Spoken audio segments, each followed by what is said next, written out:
to get the gas can, and when she tries to go back to her truck, Arthur asks for the password. However, when Eva says Scarlet, Arthur says it's incorrect and points a gun at her. Eva tries again, but Arthur won't move even though he admits he recognizes her as Eva.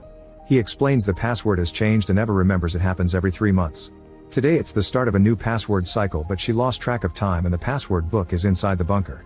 She goes through the steps of the procedure allowed to prove her identity and even orders Arthur to let her pass, yet Arthur won't budge. Furious, Eva yells as she throws the gas can in frustration. Then she repeats all the passwords they've used to this day, but none of them work. She keeps trying to reason with Arthur, pointing out he knows who she is and that she'll die out there if he doesn't let her pass. Since he doesn't move, she tries to walk in anyway, only for Arthur to point the gun at her again. Realizing he'll actually shoot her if he has to, a horrified Eva moves to hide behind a generator while always making sure to keep an eye on Arthur's position and patrolling route. She waits for a few hours before trying again, saying hello and talking about the weather as if nothing had happened. Arthur chats normally, but when Eva tries to cross the perimeter, he asks for the password again. She tells him she only wants an axe to go get the Christmas tree. However, Arthur mentions that there are no trees left. Since he keeps calling her Eva, she points out he clearly recognizes her.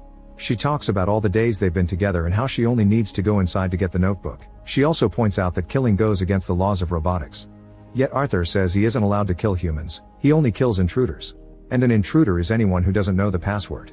If a person can't give him the correct password, that person can't be Eva. However, he keeps calling her by her name. With nothing else to do, Eva hides behind the generator again.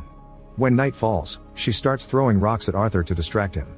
He takes a look around when he notices the rocks but never leaves the spot. The next day, Eva turns her jacket inside out and covers her face with the hood before approaching the bunker. Arthur immediately calls her Eva, but she says that's not her name. She pretends to be a refugee asking for asylum and mentions Article 14 of the Universal Human Rights, which says any human can ask for asylum in case of persecution. The robot agrees.